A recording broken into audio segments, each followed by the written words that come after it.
Commentary थोड़ी गड़बड़ा गई। जो दरें बढ़ने का सिलसिला है, एडवांस करने की बात सुगबुगाहट है, पैसा जो लिक्विडिटी आ रही थी वो हाथ खींचने की बात है, तो थोड़ा मूड बिगड़ गया है।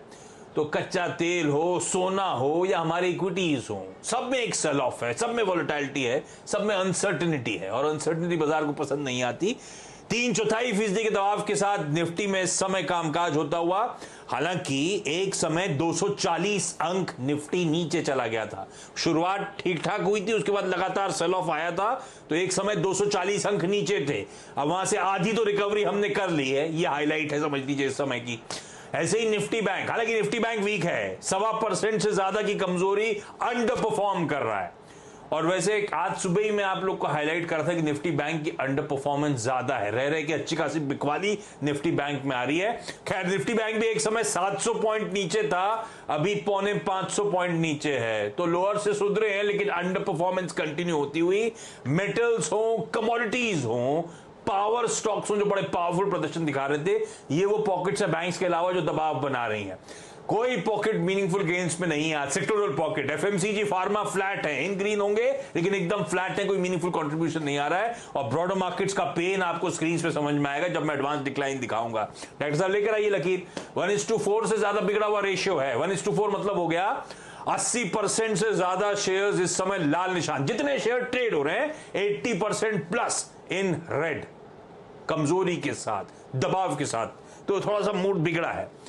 अब ऐसे में भसीन सर और गाबा सर दोनों को स्क्रीन पे दिखाइए। भसीन सर के पास पहले जा रहा हूं। भसीन सर, वो थोड़ा सा मूड गड़बड़ा रहा है वीकेंड से पहले, घबराऊं नहीं ना? वीकेंड में टेस्ट मैच आराम से देखूं, अगले हफ्ते हालात सुधर जाएंगे ना? हाँ, गुड आफ्टरनून आशीष जी। बिल्कुल, कह रहा हूँ आपको 2 दिन और हैं 22 तारीख तक, और जो आपको कहा था कि 15,900 से 400-500 पॉइंट का करेक्शन है, वो ऑलमोस्ट आज पूरा हो गया। We hit 15,450। I think we will be still, there will be pessimism till Tuesday, but you write it down. First week of July we are headed to 16,000. Secondly, Fed's indicating a rate hike in 23 means growth is back. Now growth will not come cheap. If you are able to sell at a higher point, you will buy, you will borrow at a higher rate. So this is part of a market dynamics. It's telling you कि growth कितनी strong वापसी में आ रही है, and rightly so. Metals which were running proxy on high wire, they have corrected and so on. मैं अभी भी सोचता हूँ gold and gold lenders are going to do extremely well because their collateral services, और ये जो correction आएगी gold में, बाइंग आएगी अगेंस्ट कोलैटरल, तो this is a good time to be there.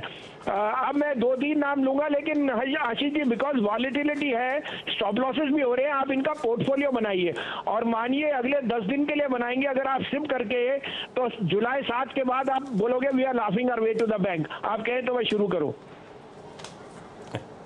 बिल्कुल सर। तो सबसे पहले लीजिए सब बढ़िया पावर लेंडर, 8% डिविडेंड यील्ड, और power is in the best pace. 23.24 में पीएफसी लीजिए, 21 का stop loss, this is headed to 130 to 132। फिर मेरा फेवरेट शेयर इस भाव पे HDFC, the largest mortgage lender which you cannot go wrong. 2455-60 में लीजिए, स्टॉप लॉस ऑफ 2422, 2650 का टारगेट। 2 और नाम लेना चाहता हूँ। सब बोलते थे स्टेट बैंक 600 जाएगा, तो अब 400 रुपए जब आ गया तब लेने का मौका है। जब फियर है तभी स्टेट बैंक आपको 400 रुपए में मिलेगा। और सन फार्मा, अगर आप एक्सपोर्ट अर्निंग्स पे आईटी को रीरेट कर रहे हैं, Sun is the largest earner in pharma on the export front, so buy Sun Pharma. Both the stocks I would recommend a SIP because the volatility in the next 10 days can give you a good average price. बिल्कुल ठीक Bhasin sir, thank you so much. ज्यादा घबराने